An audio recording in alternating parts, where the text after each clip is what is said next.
Welcome to another Visser podcast. Today, we're going to go on a personal journey. Three demons and a messenger bag.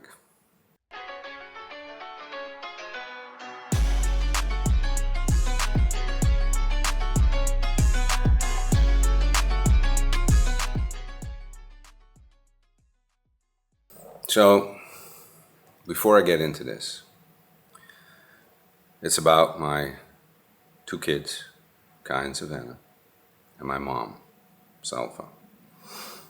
So, just to set kind of the basis for everything and the lessons that come with it. One, we have to realize that our kids are not ours, okay? We have the privilege of bringing them up. We have the privilege of taking care of them and setting them off on their journey, not our journey. They're not here to, revamp our shortcomings or follow us in our footsteps or any of the stuff that through history we've been told by our parents and their parents. They really have their own journey, and it's the hardest, the most challenging thing to respect. Whatever that journey may be, we don't know, but we have to support them through it. Two,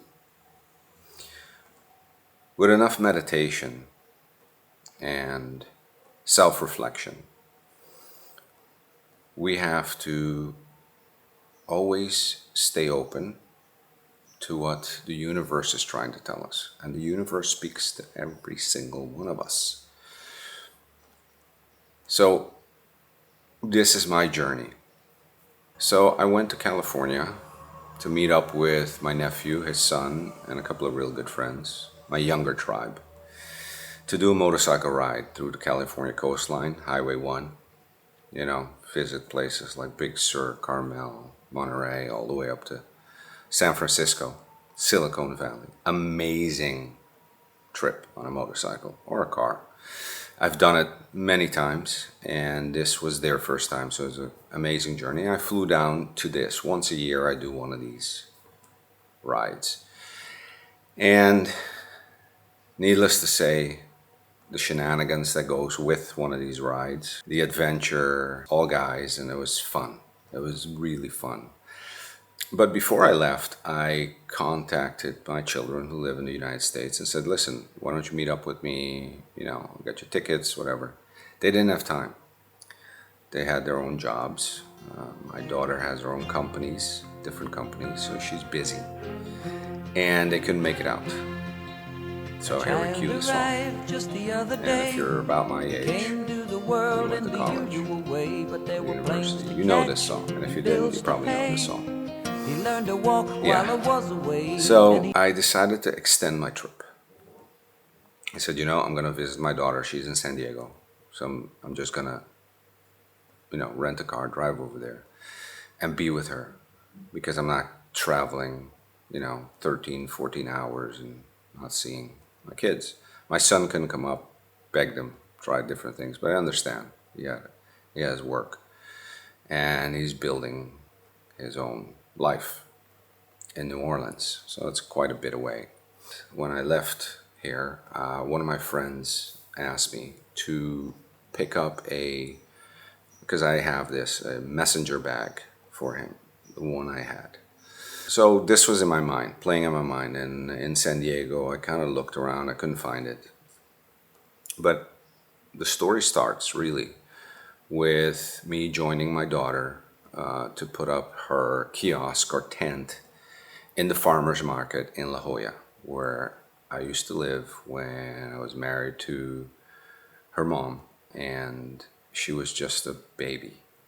So I went. We actually ended up, the kiosk or the farmer's market was next to her elementary school. So that was already like a big, whoa thing for me.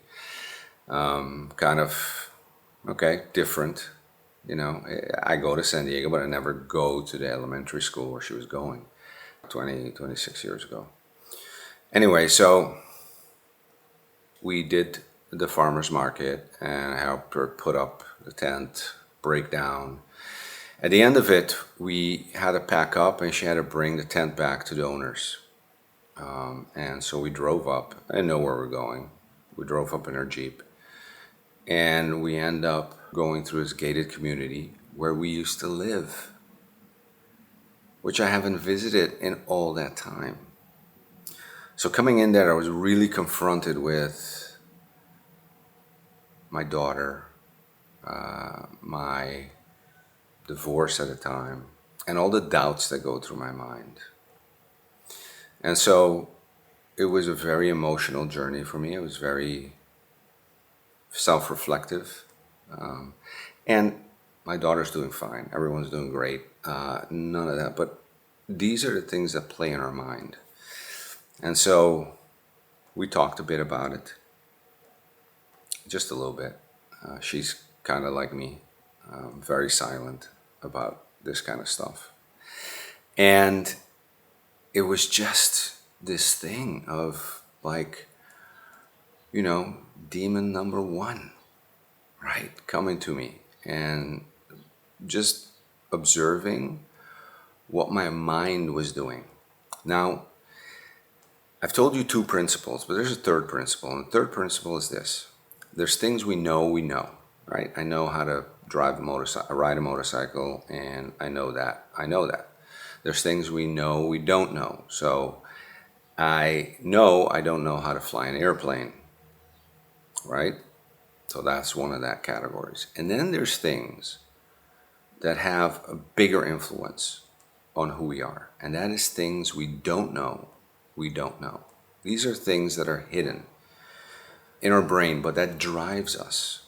And this was one of those moments where this came up for me.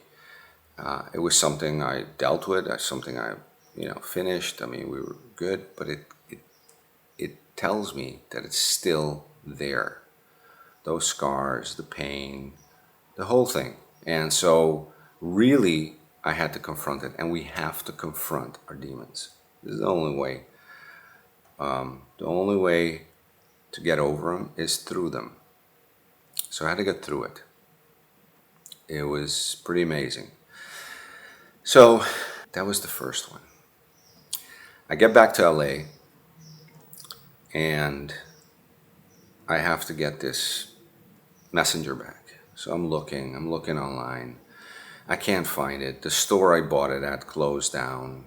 Anyway, long story, I finally find something that might lead me there, Timbuktu. So I go and I try to look where the store is, and it's way out, and I press it and I put it on my navigation and I start driving. I'm driving east in LA. So the first thing I noticed, I come by my son's school. His high school. That's where he was going when I got divorced from his mom. Yeah. And my son's been through a lot. And so that really hit me hard again. It was one of the demons that came out. And dealing with it, I wrote him a letter. You have to be active for these things because it's worse in your mind than it is in real life. And so in acting on it, writing him a letter and his response to me, one of the things he wrote is he's always open for reparations. Means money. Yeah, that's a funny guy. Real funny. Anyway, so we kind of cleared the air on that, but it was something that I'm dealing with. It's not really him. It's me. Well, it's probably also him, but it's my mind doing this stuff. So I keep driving, looking for this, messenger bag. And I pass by St. Joseph Hospital. This is where, when my mom had her last bout of cancer, she had the chemo, and they really fucked up. Instead of putting a shunt to deliver the chemo, they did it from her hand, and they made a mistake. The chemo actually went in her hand, not in her vein, and her, burned her complete hand, burnt her tendons, everything. She wasn't able to use her hand and was in a lot of pain, had to do operations on it. And really, this catapulted her even faster into her Alzheimer's, and her last years of life were in pain with that hand and that she couldn't use anymore. So this was, and I brought her there, and this was really, you know, again, a confrontation. And I'm like, oh my God, I'm driving and I'm driving by these places that I would never normally drive by because they're kind of out of the way. Anyway, I finally get to where my navigation says to get to, and this abandoned high school, this high school that it's, I kind of opened my navigation again, looked up, I pressed the wrong thing. So I'm like, oh my God, I pressed the wrong thing, and I'm running out of time. So the moral of the story is, I never got the messenger bag, but I did get the message. Yeah. I journeyed back, passing both places, and reflecting, knowing full well that the universe has put this in front of me to once more deal with it, to once more open up my subconscious on the things I didn't know, and forcing me to really take a hard look in the mirror, take a look in who I was, who I've become. And my mom passed away, and I was on a business trip, and I wasn't there, and that was devastating to me. Yeah, even though she had Alzheimer's and everything, I just really wanted to be there, and I wasn't. And so that fact alone had me dealing with that whole thing for a long time. But basically, it comes back to this. We have to confront our demons. We have to go through them.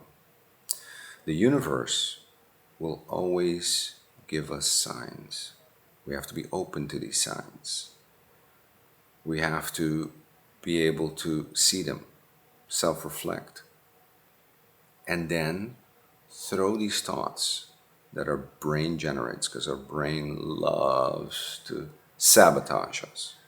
Throw them in the water, in the river, and let them flow away. Easier said than done. Meditation helps. Self-reflection helps. Confronting the issue if you can. I closed my eyes, connected with my mother, and asked her again to forgive me. And I know she has, but it was for me. It's just for me. And really looking at these events and saying, I have to bring this up because, mental health is one of the things I talk about. And this is our brain works with us. And we have to overcome. We have to move on, of course. And as you know, when we get these feelings, it goes through every cell of our body. Like our body doesn't know that we're not going through this. And I've talked about this in my previous episode. So we have to be aware of this. We have to be aware of how it affects us, how it moves us. These are the strings that are attached to us that we don't see. So we have to clear them. And it might be multiple times that you're clearing them.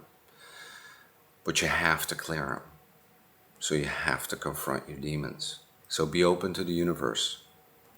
It's talking to you. Thank you. And see you next time on another episode. Subscribe, ring the bell notification, share with friends. One of the things that is important to me is to connect and to show that we all go through these things. We all have lives. We all have pains and hurts. My mom was a single mom. She built an empire. She lost her husband. She lost her daughter at a young age. She went through 3 bouts of cancer. She had a rough life. But in all that, she raised the rest of us amazingly. She built an empire in the pharmaceutical industry in a time where women weren't supposed to do it, weren't able to do it. She did it. So I love her. She's with me all the time. So is my sister and my father. And for my kids, I really, really want the best, as we all do, for them. And life just throws us curveballs. Life, does what life does. But remember, it's their journey. Respect it. Close your eyes. Thank you. Don't be afraid. It's my turn to chase the monsters away. Sleep a lifetime. Yes, and breathe a last word.